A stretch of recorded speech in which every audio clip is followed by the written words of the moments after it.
Hey everybody, it's Irene from irenelion.com and welcome to this video today. Today is the first time I'm going to answer a question from one of my email subscribers, and this question came in after I posted a pretty meaty article on, I'll read you the title. It's titled Childhood Traumas and Adverse Experiences, Why They Stop You in Your Tracks and Force You to Play Small.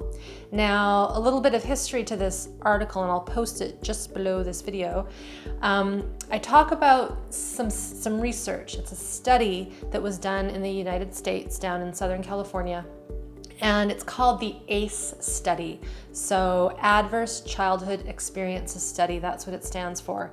And what they have found is that depending on what happened to you when you were young, so your childhood, your infancy, and even in your teenage years, in your home environment and how you were growing up, if you had lots of troubling times, household environmental stuff that just wasn't very pleasant, so abuse, emotional abuse, sexual abuse, physical abuse, a parent that was depressed or maybe an alcoholic, there's a whole slew of things. I won't go into all of them. But the higher your adverse experiences as a child, the more likely that you will become sick in your older years, that you will end up with mental illness, various chronic health issues, depression, fibromyalgia, chronic fatigue, arthritis, cancers, heart disease, addiction. So it's a pretty meaty study. But what this one reader had a question, her name's Jen, and one more thing, this study, they measure something called the ACE score. So you can have a score from 0 to 10, 0 being no adverse childhood experiences and 10 meaning a lot. And so Jen writes, so what do you do if your score is likely off the scale?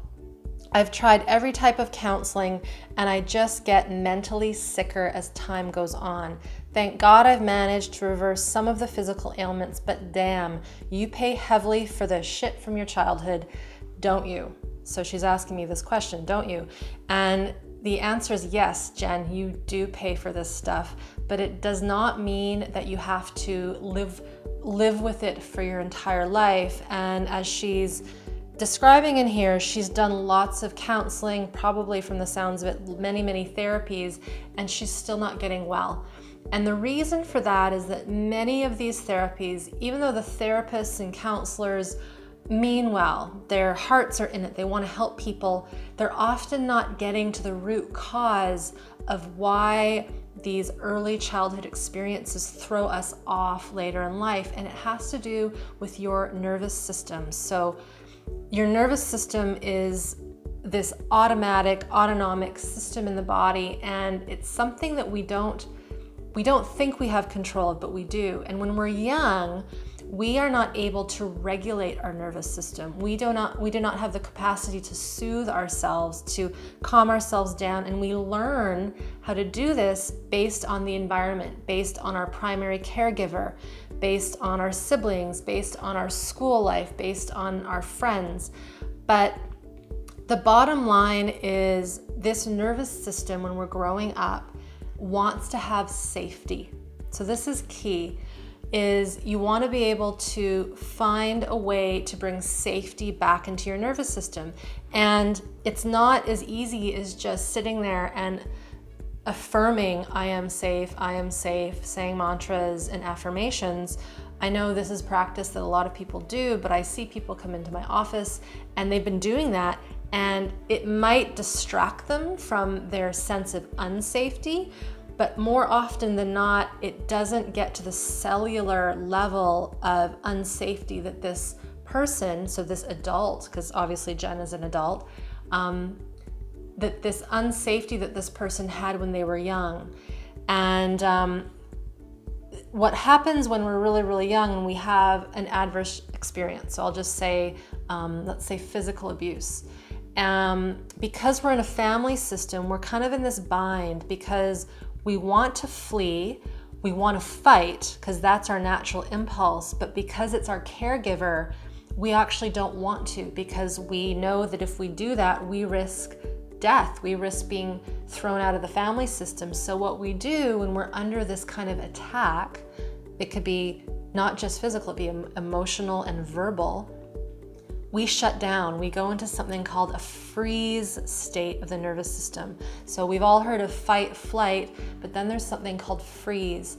And when you go into this freeze state repeatedly, it can be one incident or it can be over the spectrum of your childhood, the system goes into this conservation mode. It kind of goes into a low metabolism state, a low oxygen state. This is what bears go into when they hibernate over the winter. But these children that are in this adverse experience situation for their childhood, they stay stuck in that state forever. And the trouble is that your nervous system in that state will then make your organ systems also shut down. So they won't act the way they're supposed to. They won't pump and flow the way they're supposed to. And the signals in the body get confused, and then that can lead to other problems with mental health, etc. So I'm gonna go back. She asks, what's a person to do if you have a high ACE score? And the first thing is that the education component is key. So you want to learn about your nervous system. You want to learn how it works so that you are aware of when you go into these deep states of freeze or when you might be in a more anxious fight or flight state. So that's number one. The second thing is you want to establish, like I said before, safety. And the way to do that is it's a little tricky, and I can't get into it fully in this video, but the key organ systems that go off when you are unsafe are areas of the brain called the amygdala, but also the brain stem, which is right back here, and your kidney and adrenal complex. So your kidneys are the back of your back, there's two of them, and on the top of them is a little adrenal gland. And that adrenal gland pumps out adrenaline. It's our stress hormone. It also pumps out cortisol, which is another stress hormone. And we want to talk to these kidneys and work with them and let them know that they're safe. And this is a longer video. This is something else that I'll have to teach in another segment, but we want to get into those areas and actually work with them. The other area to work with is the gut and the way that the gut connects to the head, to the brain, basically. So the third thing is knowing what your vagus nerve is. And your vagus nerve is sort of the healing nerve in your nervous system, but it's also the nerve that puts you into shutdown. So when I was talking about the freeze response, when you are feeling a threat, you will go into kind of a freeze shutdown response if you can't get out of it, when it's too overwhelming. So that vagus nerve shuts you down. But there's another branch to that nerve that can heal, and it's the one that socially engages. So it's the one that might be seeing my face change. So if I make funny faces, you'll see that and you'll register. In order to heal from these adverse experiences, I'll go again, we need safety. We need to work with the organ systems that had gone into the fight or flight in the first place and let them know that they are safe. And then thirdly, we want to work with this vagus nerve, this portion of the nerve that engages with other human beings. So having a strong support network, finding people that you feel more safe around. And the kind of aside to that is that when we've had adverse childhood experiences when we're young, often no one feels safe. And the reason is because our primary environment growing up was unsafe. So if this is you and you're like, but no one feels safe, then I get that, I understand that. But how can you find some people that feel more safe than others?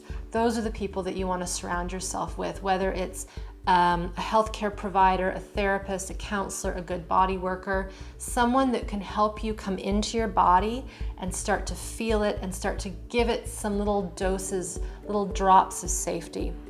That's what I'm gonna that's all I'm gonna say today. I could talk for an hour on this topic. If you are someone that, like Jen, has had childhood stuff, as she called, lots of shit that isn't fun to deal with and it's really messing you up, first of all, know that there are a lot of people like this. This ACE study that I told you about, it's actually, the numbers are epidemic in North America, and there are a lot of people that are suffering from adverse childhood experiences later in life.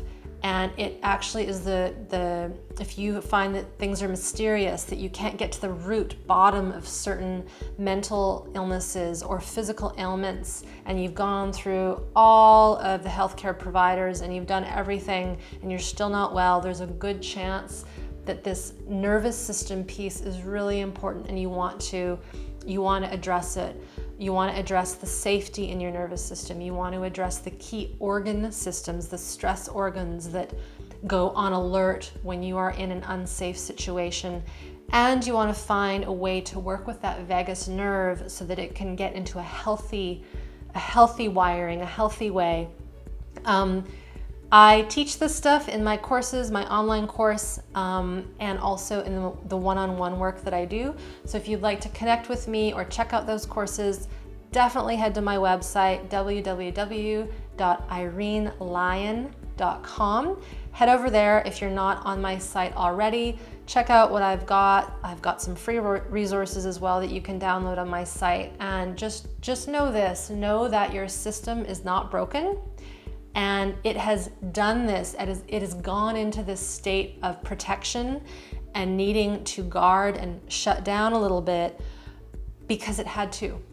It was smart to do that. It was smart to shut down. It was smart to go into a fight-flight response and freeze because it was the only thing it knew how to do. But now that you are no longer in that unsafe situation, we want to show it, to tell it that it doesn't have to stay there, so that you can get out of that survival instinct and get back into kind of the real humanness that we're all meant to be in. So I hope this was useful, Jen, and all other people that are watching this.